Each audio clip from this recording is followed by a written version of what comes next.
And what's going on, everybody? And we are logging on to episode 132 of the podcast. We got a very special episode for you guys today. It's another spotlight interview, and we're actually interviewing another MMA fighter. We first interviewed Nick Caracappa. I don't know if you know him. And we are now interviewing the future UFC champ, Nick Caracappa. Thank you for being here, my man. Thank you for having me. I appreciate it. No problem, man. How's everything been? How was your 4th of July yesterday? It was awesome. Yeah? It was a good time, yep. Hell yeah. I mean, besides the heat being extremely hot yesterday, I would say it was a perfect day. I was on a boat yesterday, so I was able to be in the water at least and whatnot. So yeah, it was a good time all around. And even the weekend previous, I think most people were having like their parties for the 4th this past weekend because it landed during the week this year. But good, man. I'm glad everything's been going well, and we could get right into it if you'd like. Let's do it. All right, cool, man. So as I made up these questions and whatnot, I kind of started modifying where I put the questions. I want to basically start from the basics and then get more in depth as far as like training and everything like that. So we'll start off with this question. When did you realize to yourself that you wanted to start training professionally, and more important, like this is what you wanted your main focus to be? I would say when I was 12 years old. Yeah? Yeah. When I was 12 years old, that's when I really started like taking wrestling to like a different level, and like really gaining like all the knowledge for MMA through wrestling at that age. And I kind of came up with like a game plan at that age that this is what I was going to do for the rest of my life. Hell yeah. So how long were you wrestling before?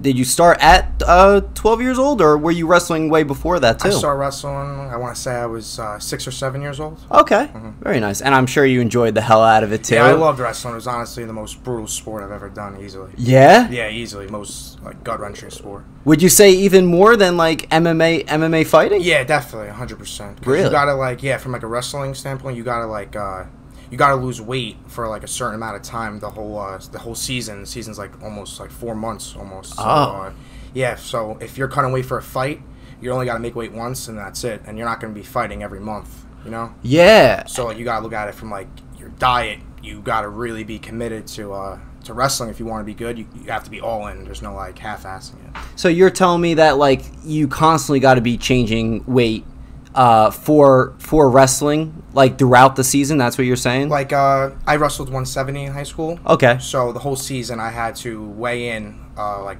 3 times a week at 170. I couldn't miss weight. Oh, gotcha, So gotcha. you can get heavy, but then you gotta lose it in that short amount of time. And I would gain like 12 pounds a day after a match. So I would go from 170 to 182 the next morning, and then I would have 3 days to lose that weight. Wow. And it would be a constant cycle of that all the way until like college, until I had enough of it. That's like, until you had enough of it, right? I mean, that sounds like a sport in its own, just trying to keep that weight and in the training and that factor. That's amazing. I never knew that about wrestling, actually. Honestly, it's 99%. Yeah, like, I'm sure. Just diet, really, if you want to be a successful wrestler. For sure. So wrestling is what started this, I guess, motive, would you say, to become a UFC fighter in that nature too? And watching my brothers go through their careers, and just like being at a young age when they first started out in fighting, I wasn't really like able to compete in a sense, like in a cage yet. Yeah. So like just watching them, just observing, like all that time, like it really all came together, honestly, like really quick, honestly. So you would also say your brothers were like probably your biggest inspiration too, no? When it came to this? Yeah, I always say I don't have any favorite fighters. My favorite fighters are my 2 brothers. Oh, awesome. Yeah, I don't get like nervous about too many things, but watching like them fight, like, it kills me. Like almost the anticipation, like the stress of it, watching them fight. Yep. Yeah. Because when I fight, I get that feeling, and then it goes away right before I make the walk. So like when they're fighting, it's the whole day I have that feeling, even to the end of their fight. Yeah. I had that terrible. I don't blame you either. If it was one of my brothers up there too, I would be feeling the same exact way. Obviously, for the reasons you want them to freaking win. You know what I mean? You Same want goes them with to my do good teammates too. Like watching my teammates, I get like that butterfly feeling. Yeah, without a doubt. So, how many fights and matches have you had so far? And with that said, what is your current record? I've had 4 fights right now, and I'm 4-0 currently. 4-0 currently. Very nice. Congratulations, Thank my you, I man. appreciate it. That's an amazing achievement. That's great so far, and obviously I hope, and seeing the track record that it's at now, you just continue to keep on winning, my man. Thank you, I appreciate it. Yeah. Definitely. How important was it to win that first fight, your very first fight? That first fight, honestly, was like a really weird thing. I just quit college wrestling, and I came home and I was still doing college online, and I didn't know what to do, so that's when I really committed to like actually making my debut. I did like 3 months of like really like a camp, and I got right into it, and I really didn't know what to expect, because I've been into fights before, and you always get that feeling, but I knew that my first fight was the only fight I didn't get butterfly feelings for. I just really embraced everything, and it was mad quick. It was a 6-second knockout. Wow. And it's all about the learning experience too. Maybe I would say, from the sound of it anyway, that's kind of what you were in for that first fight, that you were mainly wanted to do, the learning experience of it. Well, I wanted a knockout. I was predicting a first-round knockout from that along with it. I'm sure that was the case too. Absolutely. Yes. So what was training like before that first fight and your other 3 fights as well? What's the mentality and preparation going into that for you? So I changed my whole like life around, like I would say like a year and a half ago. I was overweight. I would walk around much heavier than I am now. I'm probably 188 pounds right now, and I used to walk around 230 pounds. Oh wow! I got up to 260 before. Wow. And I got diagnosed with high blood pressure, so I had to really like fix everything, and it took me a solid year to change my body and to take the doctors to take me off my medicine. Oh, so, gotcha. Everything's good with me now, and I used to cut so much weight for my first 3 fights. Yeah. It would be a ridiculous amount of weight, like 41 pounds was the most I lost in a month. Wow. For a fight to be canceled, too. That fight didn't even go through. Really? Yeah, and I don't make any money from that also. Damn, yeah. So after changing it all around, like really committing, because I never worked out in my life before. Honestly, my last fight was the first time I really committed to my body and my diet. Oh, really? Yeah. Wow, interesting. Okay. So then what was your training like? Was it mainly just wrestling that you were doing to train for those fights before you started getting into, I guess, maybe the weightlifting aspect of it? No, I do a lot. I go to boxing, so I go to the juice box in the borough to get my rounds in. Okay. And Dante Rivera, my gym, I do jiu-jitsu there, and we train everything there from Muay Thai, boxing, kickboxing, wrestling. Yeah. So I'm training almost every single day.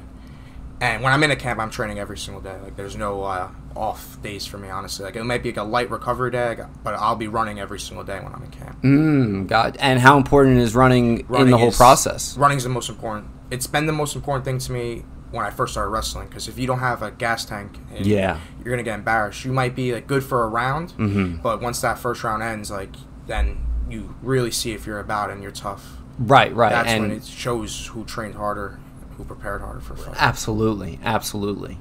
How important is like the team aspect as far as training and whatnot? The people that have your back before, during, and after the fights and whatnot. Like you were bringing up like a boot camp in a sense. Am I saying that right when you say camp? Sure. Oh no, like a fight camp. Yeah, like a fight camp. So a fight camp will be if I'm planning on fighting in September. I'm making my professional debut. Beautiful. So my camp should be starting soon. Depending on when I get my date, that's when the camp's going to start, but I'm just going to take it upon myself to like get into camp now and start running every single day, just to, if I get that call, I'm ready. Oh, yeah, without a doubt. But yeah, camp is when you just you prepare for your opponent in a way. Like, you get all the information about him, and then you put it into training. You work on the things you need to work on. If your last fight you needed to improve on your defense on the feet, that's what you're going to work on this camp. You're going to improve that, and you're going to work on other things. You're going to focus on your diet, and just honestly keeping like a healthy mind is the biggest key for any fighter. It gets mad lonely honestly, as like a fighter. It really does. It's a mad lonely sport, and no one really talks about that. Wow. Why would you say that? Is it because, you know, when it comes to your opponent per se, you got to put on like that mean face, or like you got to do the shit talking and whatnot? Would you say that's why, or is it for another reason? Like the lonely aspect? Yeah.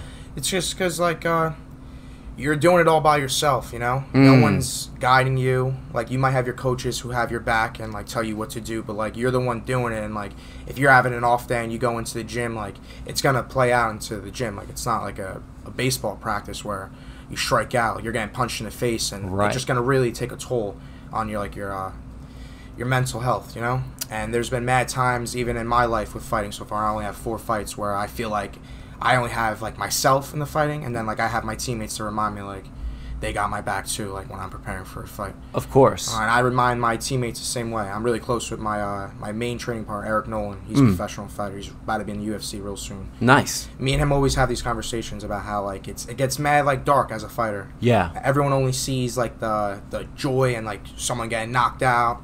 And then, like, that's your persona, like, you're known as, like, that tough guy. But there's more to that. There's more to every fighter than just fighting. Of course. Of course.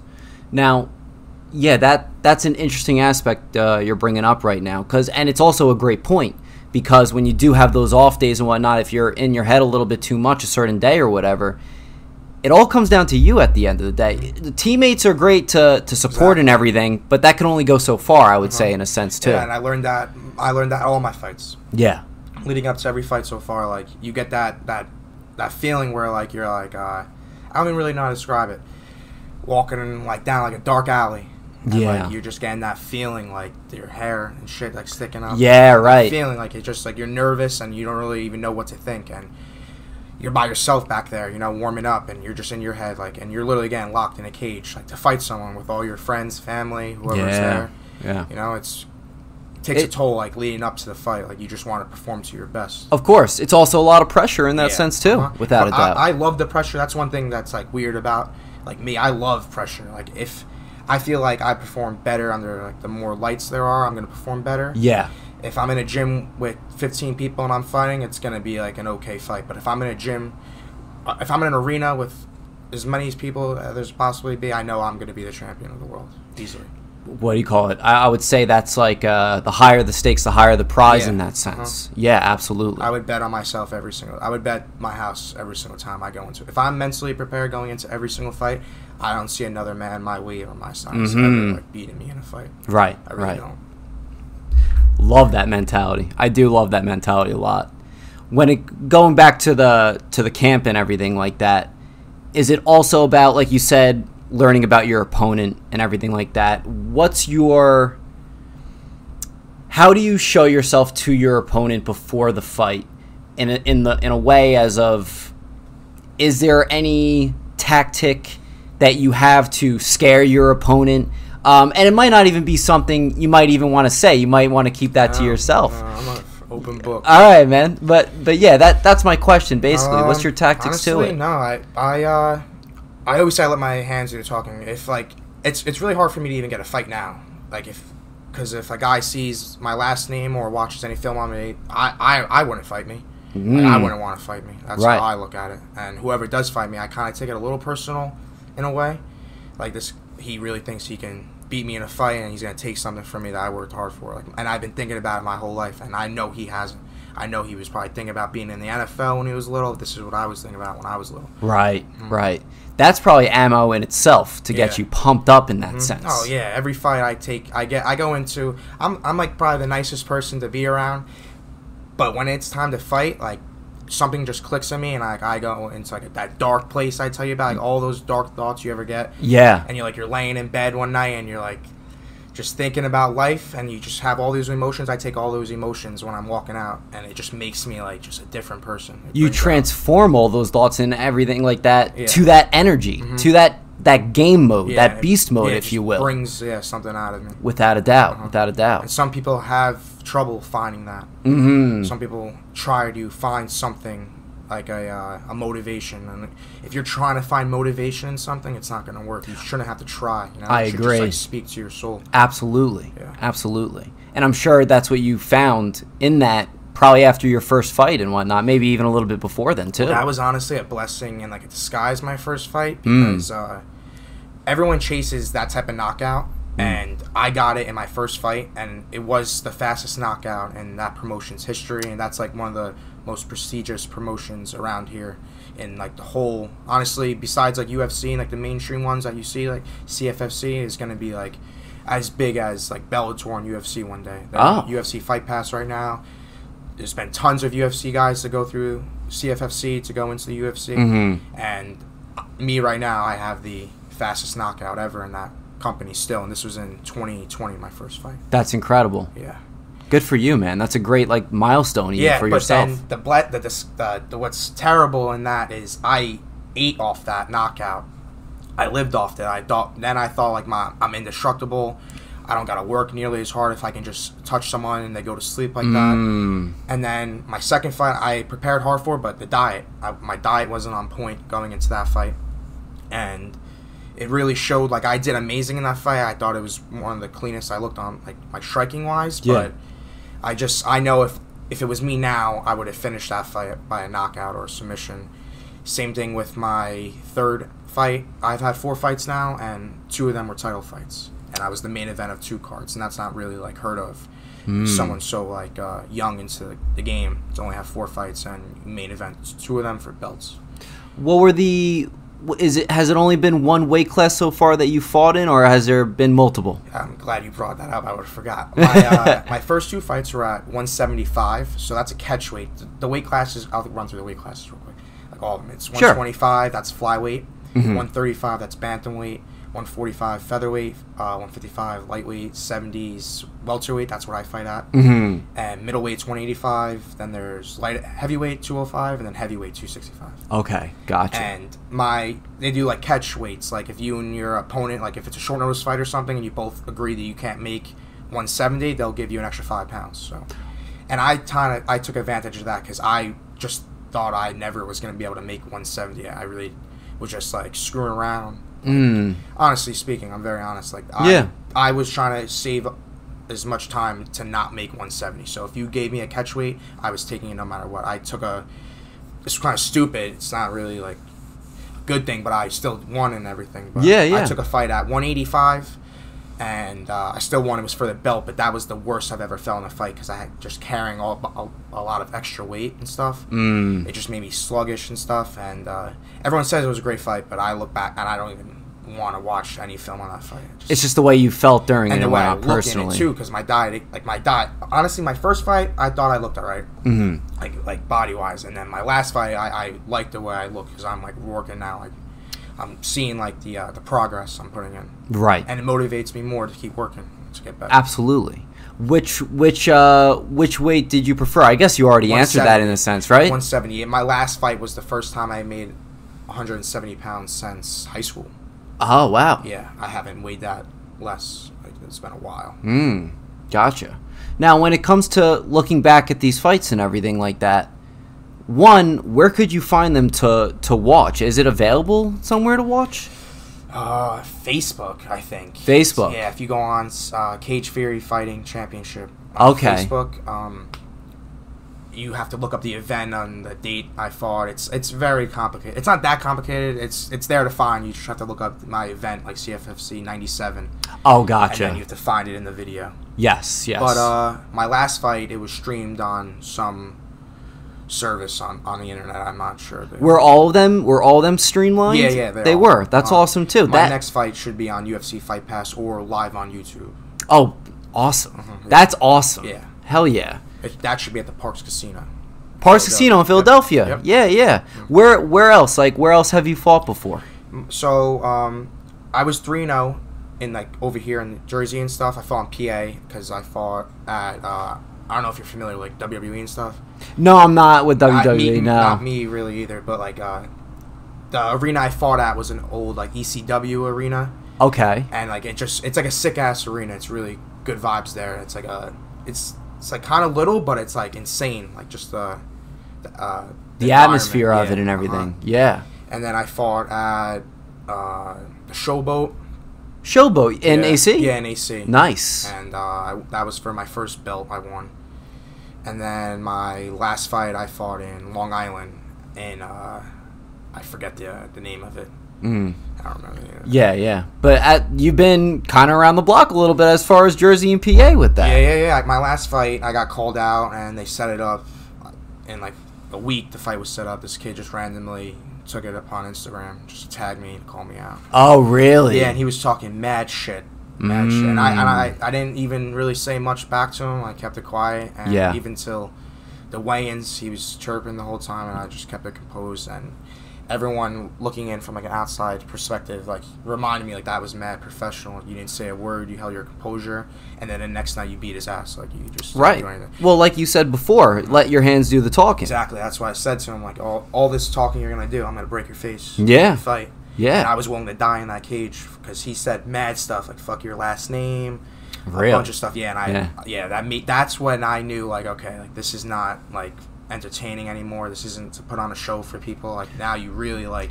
And he pissed me off in a sense where I thought about him like almost every single day training, and it didn't like throw me off my training. It motivated me more. Like, of course, yeah, I would think so. Some people like get so invested into that trash talk where like makes them like a different person, and it could really like get you almost knocked out, like, honestly, or get you knocked out. Right.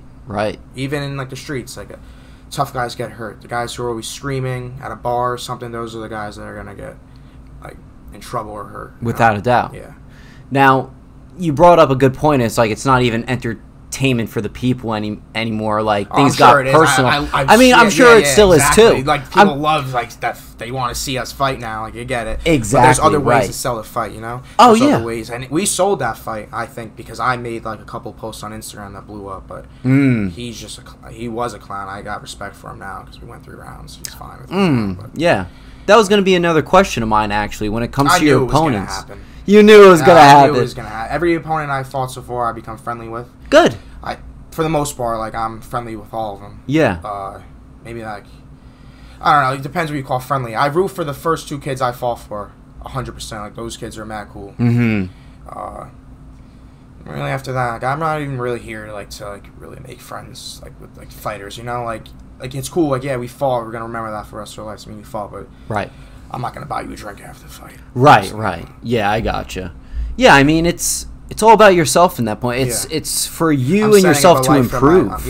I'm setting up a life for like my family right now, my future family I have. Yes. I'm setting up all that. I want to live a life where I can wake up one day and go to Italy, or wake up one day and just sleep all day. I'm gonna live a life on my terms, and all this now, ever since I started training when I was little, like, it's going to pay off one day, and I know it is. It's going to come full circle around. Absolutely. You got to have that mentality, no matter what it is. Fighting, this, that, the other thing with a job, you got to have that mentality.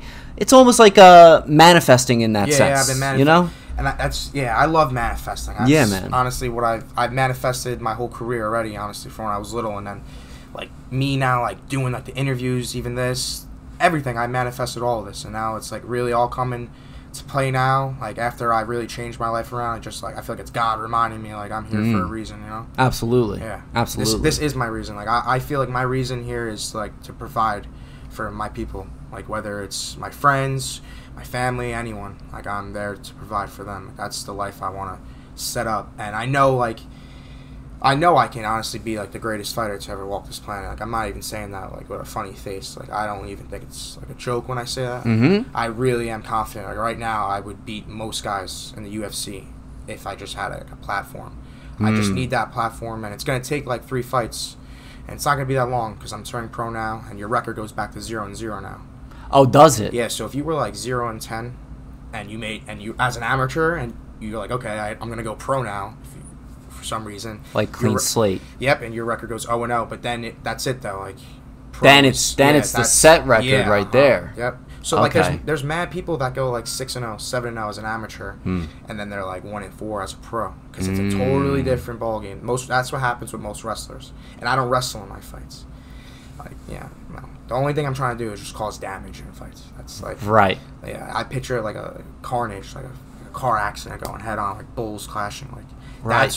That's what like makes me train hard. If I'm like getting ready for a wrestler and I know he's just gonna try and take me down the whole time, it's just like, I mean, I'm gonna do it. I'm gonna accept the fight, but it's just not like really entertaining to me. Because if I was at home or if I was in the crowd and I saw 2 guys, if I paid tickets, like, you can even be honest, if you paid money to go to a fight and they were just wrestling each other the whole time, would you? I would be pissed. Yeah, you'd be pissed. You'd be like, come on, let's see some action. And that's why every time I fought, people say, when you fight, like it's crazy when you fight. Everyone says they love watching me fight, and I honestly love watching myself fight after. It gives me like I'm like, I can't believe I'm doing this shit. Like, yeah. Really, It's like that phrase, get off the tracks when the train's coming. Yeah, exactly. You know, I feel like that's you right there. You are the train. Yes. Yeah. You brought up, taking care of your people, taking care of your family and everything like that. One of my other questions, speaking of family, what would you say the biggest piece, the most important advice to you that your brothers that gave you before maybe even starting this career path? I just take my time. There's no rush to anything. Like, nothing good comes by rushing it. Without a doubt. Just take your time. And I see mad people rushing their careers, and I'm just sitting back. And I've been training since I was mad little. And I see so many people now, because fighting is the new, like, I don't know, it's something about fighting and jiu-jitsu now. Everyone wants to be a fighter. Everyone loves it, man. Yeah, everyone is dying to do it now. But like 10 years ago when I was doing it, everyone looked at me like I was crazy. And now it's blowing up. Yeah, dude. Have you noticed, like, even Everyone your loves jiu-jitsu. general? Yeah. Everyone loves jiu-jitsu. I did jiu-jitsu too back middle school into high school as well. I loved it, man. I thought it was so much fun. It was great. But you know how there was like that stigma almost back in the day in school? It was like, oh, you do karate, like you're a loser and whatnot. Yes. That kid does MMA. Like, it's just like. Yeah, It's exactly. so- That karate stigma, I know exactly what you're talking about. Yeah. And it's crazy how that switched around. Yeah. 100%. And you want to know why I think that stigma was a thing too? Is because, like, somebody's always going to want to challenge you, right? So it's like, oh, I heard you do karate. Like, I bet I could still kick your ass sort of deal. You know what I mean? So that's where that shit talking probably comes from. And then, like, that's like another thing, another topic about, like, if I'm going out, like, and people know I'm a fighter, like, they're going to want to, like, try and start something with me, and every single time I will never give anyone, like, the satisfaction. I wouldn't, I'm fighting dude. for money. Like, I don't know. Right. I'm not fighting to get arrested. You're at a higher level than that. I'm out to have a good time with my friends. Exactly. Or whoever I'm with. Yeah. Exactly, yes. Have you had to deal with that a lot, like, lately, or, like, in general, for that matter, when you go out? A little. A little, yeah, but nothing like Honestly, not this summer. Not this summer. Yeah, it's happened before. Like, there's people that, like, just will talk their shit. Oh yeah, it happens all the time. I don't know what I'm saying. It still happens all the time. I'm thinking right now. I'm thinking like to 2 weeks ago. Yeah, right. My face at DJ's. Oh, dude. Well, DJ's I just feel like is always a recipe for disaster in all certain types of ways. Yeah, I guess so. Just in my opinion. Okay, so you're saying you're going pro in September. You're having your first professional fight. You're already aware of who you're going to be fighting next? No, soon. I hope so soon. I really hope soon. Now, is that something maybe down the line you'll be able to choose who you want to fight, or is it always set up for you? Well, like this, like my last fight, like for instance, like I've never, like that was like a fight where he called me out, I want to say like February. Yeah. And we fought in April. I don't remember when we fought. It was a couple months ago we fought, but I had like a decent amount of time to prepare for the fight. Right. Okay. Now, April 22nd we fought. April 22nd you fought. Okay, gotcha. And I knew in February, and that was like a good amount of time for me. But that kid, like, he called me out. Right. And that made me realize, like, I'm all the way in Little Freehold, New Jersey, and there's people in Long Island that are like the face of a promotion out there. Sure. Flex Fights. It's like the biggest promotion in Long Island and New York for like regional fighting. Oh, okay. And they treated me like royalty there for the most part. It was nice and shit. There was like some things I didn't like about it. Really, the only company I feel comfortable with fighting for now is CFFC. I won't fight for any other company. The publicity I get from this company and everything else along with it is like just like the UFC. It's exactly what I need for my career. They treat you well. Yeah, in that sense. in every way. In every way they treat you well there. Very good. So I'm assuming you're training hard as hell even right now in preparation for September. No, I feel like consistency is like a huge thing when it comes to this. Yeah, I'm always doing something. If I'm not in the gym, I'm working out or I'm doing something. Right. That's the new thing about me. If this was like me a year ago and I wasn't in the gym, I wouldn't be doing anything. But some days I'm not in the gym and I'm doing something. But I'm like staying active. Yeah, I'm always being active. Because if I'm not active, I'm gonna get fat. Like, that's my body. If I don't keep up with me, I'm gonna get fat. That's like God reminding me every day. Like, you already messed up once. Like, it's that easy to do it again. Like, well, you know what? I didn't even bring this up before when you told me about how much you weighed back in the day and everything like that, and you had the high blood pressure. I think that's amazing, dude. Thank you. How you were able to treat your body right after that. It was almost like that wake-up call, and you had that dedication to do it. I think that's incredible. Yeah, incredible. That was the worst year of my life, honestly. That's when I learned the most about myself. Yourself, That was like a mental journey I went on. Like, yeah, and I found peace. Thank God I found peace through that, seriously. And now I feel like I love my life. I have a good girlfriend. She's mad cool. Good, man. I have a good group of friends who care about me. Yeah. I have good training. I just graduated college, and Beautiful. I have like high aspirations of being the next Conor McGregor. Hell yeah. Bigger than him. Like, my name's gonna be a bigger household name than Conor McGregor. And I don't need to even like just talk shit, because like I feel like I'm not even talking shit. I just feel like this is really like who I am in a way of with fighting. Like, if I say something in a fight, like, I'm gonna do it. You know, I said that in like previous interview for my last fight. Like, they asked me like what do I think about my opponent and everything, and I really just let them know like I don't even care about him, because I just am so focused on just winning and fighting. Like, I just want to keep fighting and retire. Honestly, I want to retire when I'm like 32 years old. I want to be done and just have a couple small businesses and just live off that. Yeah, in a sense, you could be like McGregor in that sense. Maybe get a bottle of vodka or something that as a brand deal or something like that. As long as it's not tequila. As long as it's not tequila. Yeah, I can't drink tequila. I can't either, man. It tastes disgusting, and it just makes me a different person. Dude, yeah, I could agree with that. I could agree with that, man. So when it comes to like professional UFC right now, who is someone that's in it at the moment that you would like to fight if you were given the chance? Anyone, honestly. Anyone. I would literally fight anyone at 170. Like, at 170. My dream fight would be fighting like Conor McGregor. It would be, yeah. It would be me, fighting Conor McGregor. You know, speaking of, like the champ now, I would fight anyone. Anyone in the UFC is a dream fight to me. If I'm in the UFC, I'm doing what I need to do. Oh, yeah, absolutely. This is like where I'm like treating these guys where it's like I don't really respect anyone around here. You know, a guy I fight in like a small regional promotion like this, like, I'm not really respecting as much as like a guy would be in the UFC in like the big leagues. Right. Like, yeah, I'm trying to get to the big leagues. I feel like I'm on a different level than most people right now, honestly, as well, because like I'm an amateur still. Well, I'm pro now. I'm a professional fighter now. I'm making my debut, but even when I was an amateur, like, I just knew my talent is way past like certain people right now, like that are professional. And I've watched some guys in the UFC or like major MMA promotions, and I'm wondering how they even got into the UFC. Like, they almost didn't deserve it, in your opinion. I don't know who they beat. Like, this is... Oh, right. Okay. Like, the fighting it's like mad weird, because I fight whoever they put in front of me. I'm not going to turn down fights. There's people that turn down fights, and like... See, before I said I don't like fighting wrestlers, but I fought wrestlers. I didn't turn them down. Right. If that was someone else, they would avoid wrestlers at all costs, you know, and just because they don't like it, and they pad their record with, like, cans, they're called. Like, guys that are... like, just doing it for a paycheck. You know?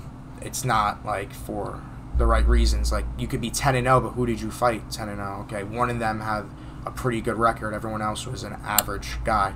But then everyone I fought had a winning record, whatnot. Like, besides my first fight, that was the only fight, and I accepted the fight. That was really it. You're not going to back down for yeah. He was 0-1. I was 0-0. Right. That was the first fight I ever took, and that was the last time I was ever able to get someone with that. And there's kids now that are like 5-1, and then they're still fighting guys that are like 2-3. And I'm wondering, how can I get a guy who's 2-3, but I'm fighting all these guys with like, I don't know, like a winning record or just something like that. Yeah. He's getting tough fights in a way. You know, it kind of, what you were saying before kind of reminds me of a certain someone that a lot of people know, the Paul brothers, Jake Paul and Logan Paul. Jake Paul is really the one that's been doing most of the boxing matches and whatnot, and Logan's been in now in the WWE, I believe. What are your thoughts on Jake Paul? That's what I should have said. My dream fight is too. I called him out on Instagram before, Did you? But he's not gonna fucking see it. But I've called out Jake Paul on Instagram before because he's signed to PFL. It's the Professional Fighters League. Okay. And I honestly think, like, in 2 years, if I get like 2 contracts, one from the UFC and one from PFL, I really got to sit down and really like go over everything, like very like understandingly, because PFL, it's $1 million tournament. Is it? Yeah. Oh, okay. And it's set up with like playoff brackets, and there's points. If you get a knockout in the first round, you get 8 points, and if you get a submission, it's like 6 points. I'm off with the numbers, but something like that. And it goes into like a point system, and then the finals, you have to fight twice in one night. It's like the bracket closes, and you're having 2 fights in one night, and you win it. You get $1 million check, and there's been guys in it so far that have won it 3 years in a row. Wow. Yeah, and in my opinion, they're making more money than the guys in UFC. And it's growing fast because Jake Paul signed to it now. They're having like a celebrity league in that, and they're going to bring in mad money to PFL. And I already went to one event in the Nassau Coliseum, Long Island. Okay. Yeah. A guy I used to wrestle with in college, this guy Glyco, he's a professional fighter. He's I think he won the Ultimate Fighter like for the UFC, like the Brazil series. He was like my main wrestling oh, nice. in college, yeah, he would beat me up all the time wrestling. Johnson and Wales. Gotcha. Wait a minute, what's his name? Glyco Franca. Oh, okay. I thought you said another name at the end there. That sounded familiar, but no, I went don't to know. Johnson and Wales. Oh, yes, yeah. I was like, wait, why does that sound familiar to me? Yes. What did you go to school for, if you don't mind me asking? No, I don't care at all. I changed my major mad times. I started off in marketing, and it took me probably like maybe a semester to be like, this is not anything I can ever see myself doing. Right. And then I switched to criminal justice, and I loved criminal justice. And COVID happened, and everyone was forced to either you had to go home first and be online. Yeah. So and they didn't offer criminal justice online. Like remote. Yeah, you needed to either get your shot and be vaccinated. Really? To go back to school, or you needed to go home and do it on your laptop remote, and they didn't even offer criminal justice. Wow. So I had to switch it to psychology. So, and I majored in psychology for a year until I couldn't handle it anymore. Shit was getting insane. And that's why I really understand myself a lot better too, is because I took those major classes and stuff, and everyone thinks oh, Nick Caracappa is probably just a fighter. That's why I know people view me as just a fighter, and I'm way more than just a fighter. But I ended up graduating with a degree in Bachelor's of Science, Liberal Science. Oh, okay. Very nice. Yeah. And I really don't know what I'm going to do with my life. I'm still can become a cop. That's something I'm still looking at. I'm planning on maybe applying for the police. Right now I'm doing sales for an HVAC company, CNC. Okay. Very nice. Very nice. Started doing that a couple weeks ago. Yeah, dude, if you became a cop, no one's fucking with you, man. Yeah, but then that's the one thing that scares me about being a cop is the schedule, the hours. If it doesn't match up with my training, I personally, I can't live a happy life if you're not fighting. Yeah. If I'm not fighting, and if I'm doing something else that took me away from fighting, there's no way I can ever find happiness. It's like taking a kid out of a candy shop. Right. And how is he gonna be happy again after that? Fighting. There's only a few things that really bring me pure joy in life, and I don't even get joy from watching fighting. Just when I do it, I get joy. It just brings me a certain feeling. It's like that feeling when you're around your mom, your girlfriend, your family, something like that. That good feeling. There's not too many things in this world that bring people joy, but fighting. There's no way I'm going to sacrifice fighting to be a cop. There's really not. I have to either make it work or find a new career, and I know it'll work out. Of course, yeah. Everything, honestly, I always tell myself when I have anxiety about something, in 2 months from now, I'm gonna have anxiety about something totally different. It's gonna be something, and like, why are you stressing out about it? Because even in a week from now, you're gonna have new. So it'll be something different. New stress. So yeah, that's life. Yeah, that's all it is, man. And that's like, it's a constant battle every day between like me versus me. Like, it's like really serious when like someone says me versus me. Like, I feel like every day it's a constant battle with me in my head.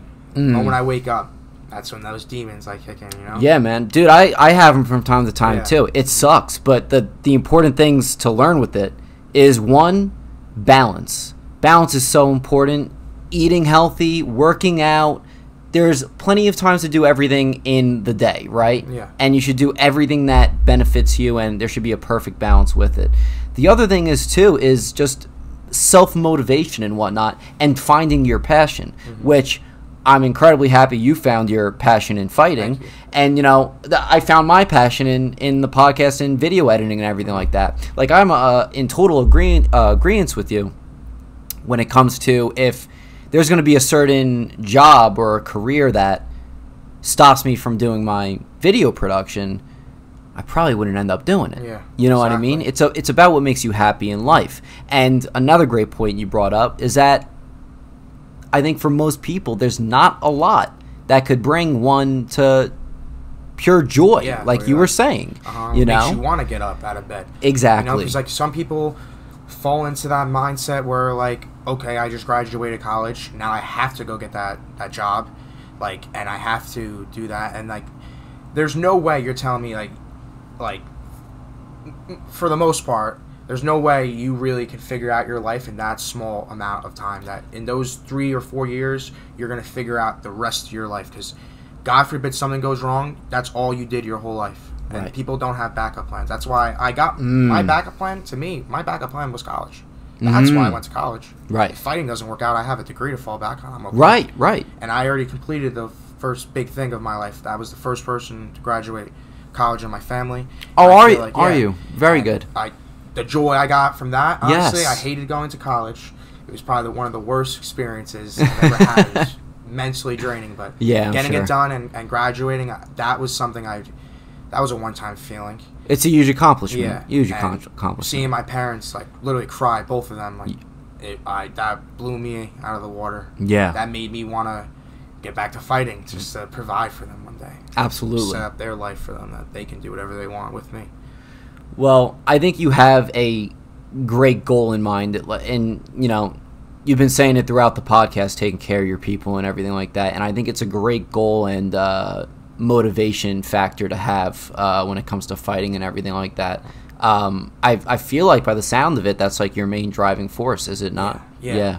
And like, honestly, the support I get around like Freehold is kind of like surreal. Like, I see your Instagram posts, and plenty of people that I know, you know, hyping you up and everything and like that. I got a lot of supporters. I don't even like to say fans, because that's like just weird. Like, it is a little weird. No, like, I'm not. I would never be that guy to say, like, oh, this kid's a fan. Like, unless I don't like him, you know. Right. But like for the most part, like, my friends, those are like my supporters. Like everyone that I'm involved with, like, is a supporter to me. So they benefit me.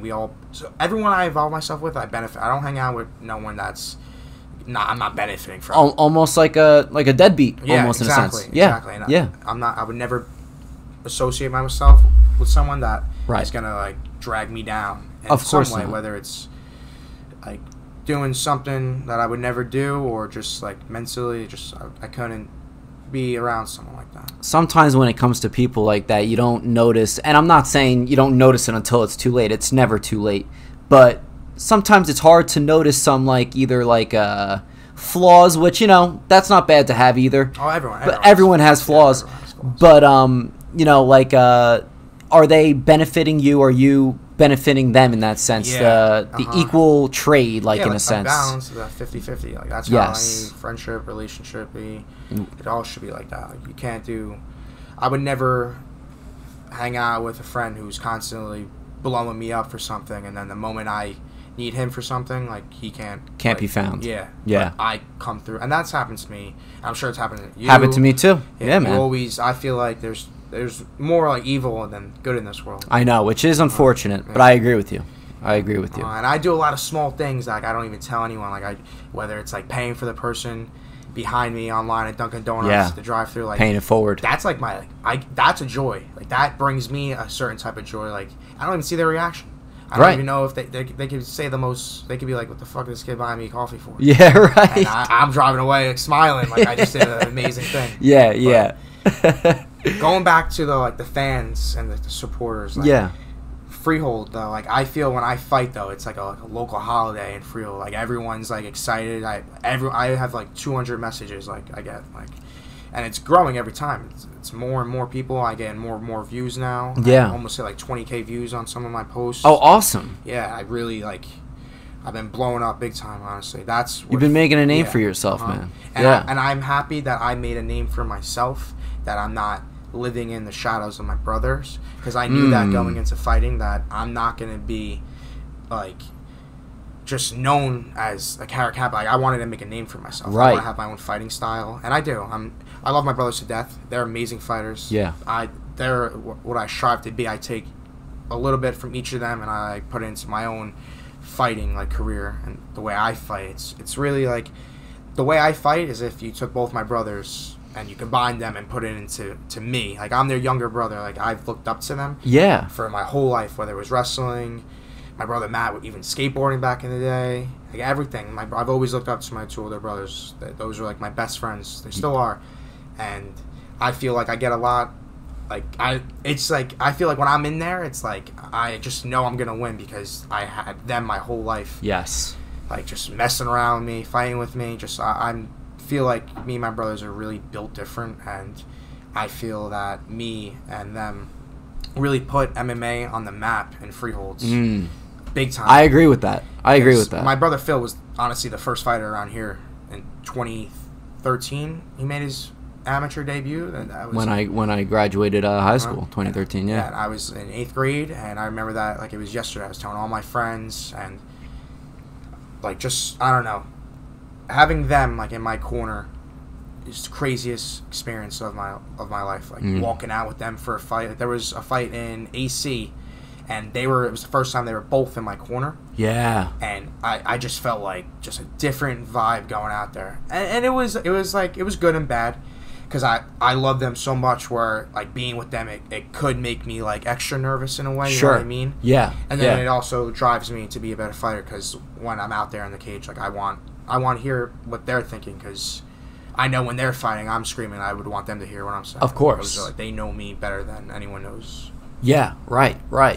And I think it's good to have that nervous feeling. I don't think it's a bad thing at all because it sounds like anyway you channel it and turn it into your motivation. It's like it gets really freaking bad. Like the nerves, like ever since my second fight to my last fight, like my legs will feel like they're 1,000 pounds. Yeah, I know that feeling too. I'm gonna throw up, and usually now I throw up after my fight. I don't throw up before my fight. Oh yeah. Yeah, one fight I threw up before, and then the next fight I thought I was gonna throw up before again, and I threw up after the fight. It's just like all that. I get real nervous. Like if you're a coward if you can't admit that you get nervous for a fight. There's not one person in this world that doesn't get nervous for fighting someone. Right. Who wouldn't? And I just love that feeling. I live for that thrill. Like. People love skydiving. People love like flying in cars. I love it. Yeah. Oh, you like skydiving? Skydiving's awesome. That's man. one of my like dreams, like bucket list goals. Got to do it one day, man. 100%. Yeah. I want to do it in Hawaii or something. That would be dope. I've seen people do it in Hawaii before, like from pictures online and everything. The views seem insane. Incredible. It looks insane. There's a couple things like that. Yeah. I want to do like. That's like thrill seeking is what I do. Yes, adrenaline junkie. Yes, that's exactly what I am. I used to say that about myself when I was little. That, like, no matter what it was, I was looking for that adrenaline. Yeah. I live for that. Fighting brings me the most adrenaline, though. Like, it's like I would explain like walking out to a fight.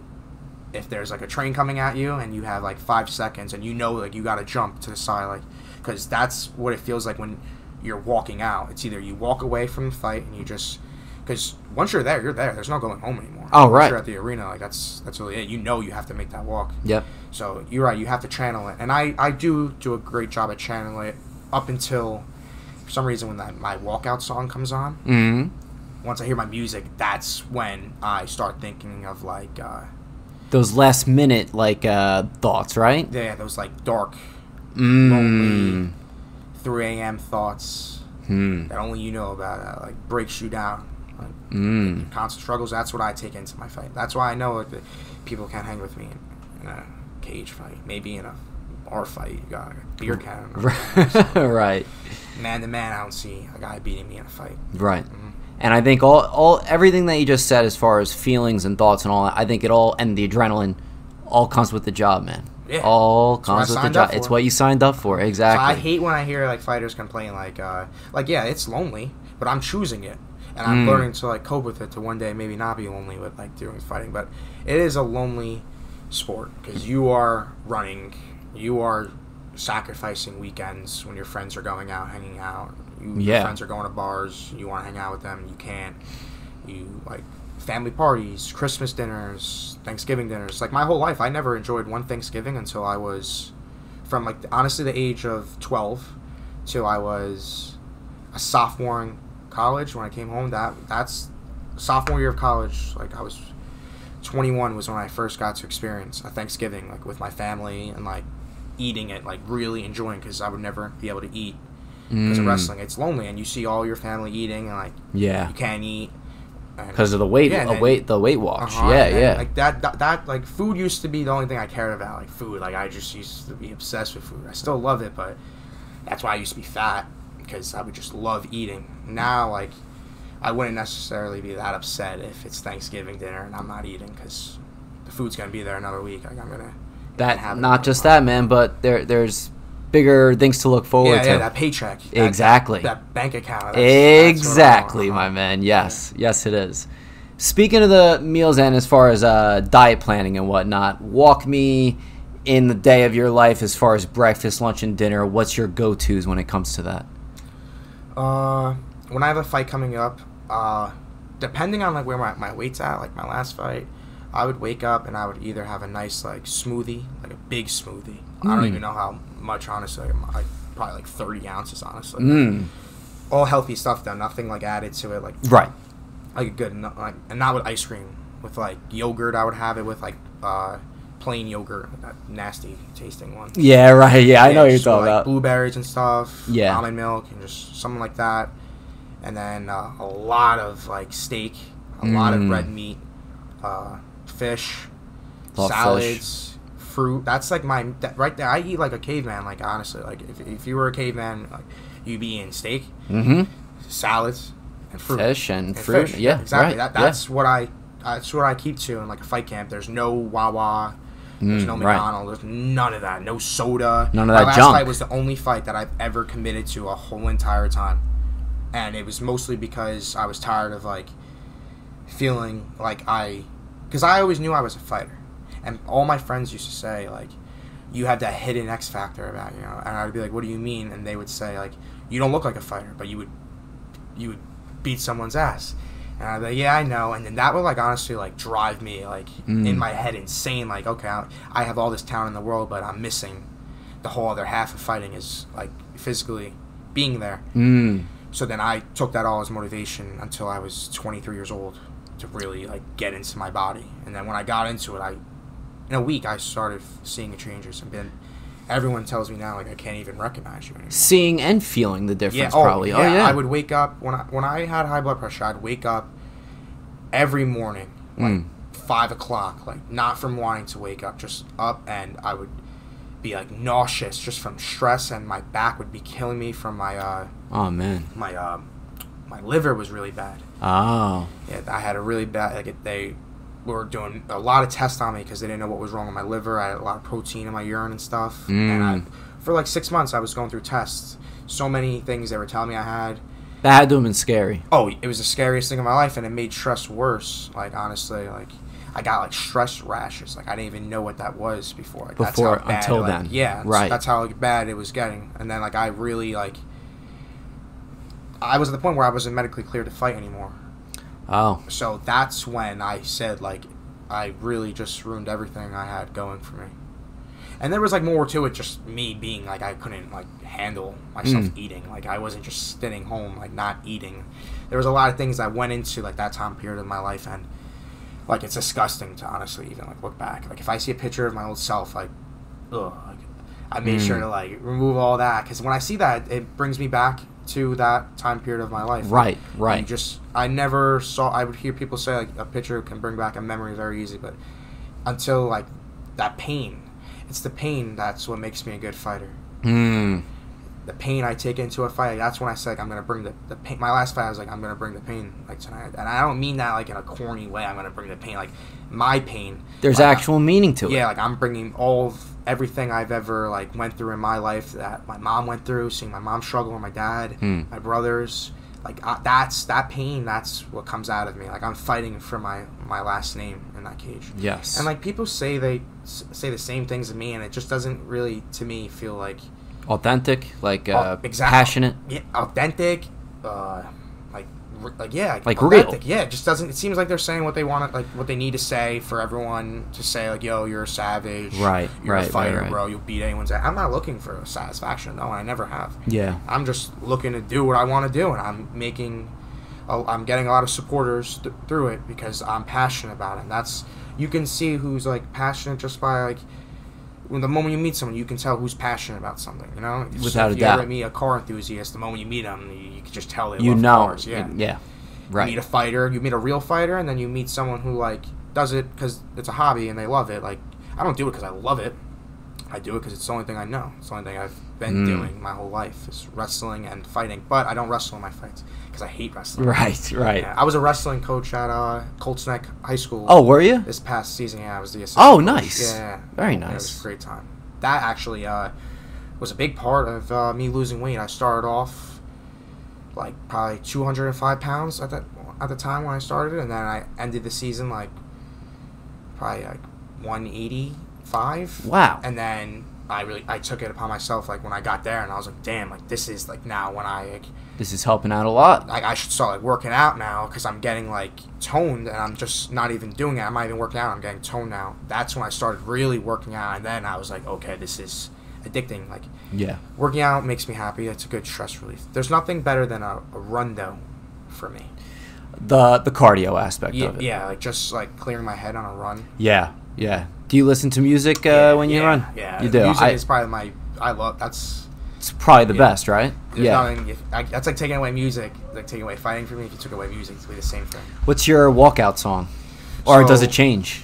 It's changed. But I'll go through like my first two fights. I did "Shook Ones" by Mobb Deep. I don't know if I've heard. I'll have to look. If you heard the beat, I would know it. It's like, Yeah. Okay. All right. And then I came out to "I Get Money" by 50 Cent. Okay. Yes. And then my last fight, I came out to 007 song. Very nice. I like that too. That's great. Do you think that's a keeper, if you will, if you say, or you think it's going to change? It's whatever. Is it like whatever you're feeling during that period of time? Yeah. Mm-hmm. I don't think I'm ever going to be able to have like just one song, because like I love new music. I'm always looking for like a new walkout song too. Like without a doubt. Like every time I hear a song, I'll think to myself like this could be a walkout song. You could envision you walking out to it. It's gotta be a song that's like really like speaks to me. Exactly.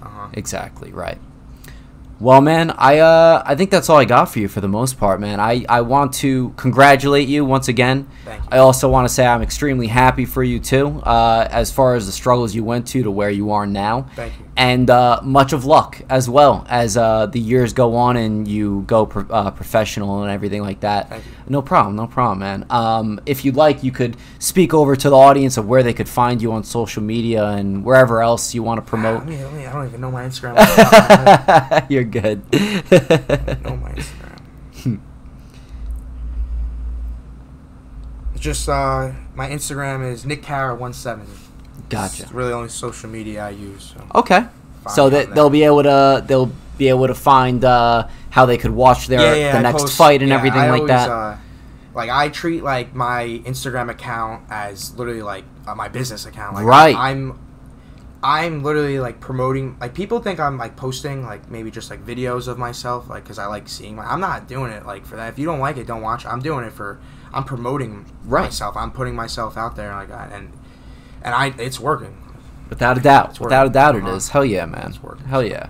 All right, thanks again, my man. You're the man. For you guys, if you like this episode, make sure to like, subscribe, and share. Also follow us on social media at Frank_videos.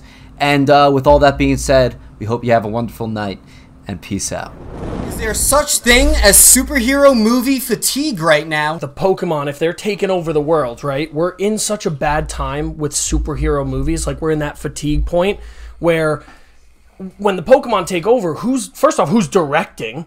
The director would be Alakazam, or one of the psychic-type Pokemons, because wouldn't they be the smartest? I think Muck. I think Pokemon would help save superhero movies, because there's so many coming out, and they're usually around the same type of bases. Yeah. Good. If another prohibition happened in today's day and age, explain your alcohol smuggling scenario. I have a confession to make. Yeah. I don't really like the new superhero movies. Never been a big superhero movie guy, really. Like, the classic ones I'll like. Imagine Superman was a cop, right? Prohibition was legal, and we were trying to smuggle alcohol. Wow. And then Superman walks up, and it's like, do you guys have any alcohol? And we're like, no. Not at all. And he's like, I can see it in your trunk. It's underneath your seat, and it's in your butt. Also, exactly.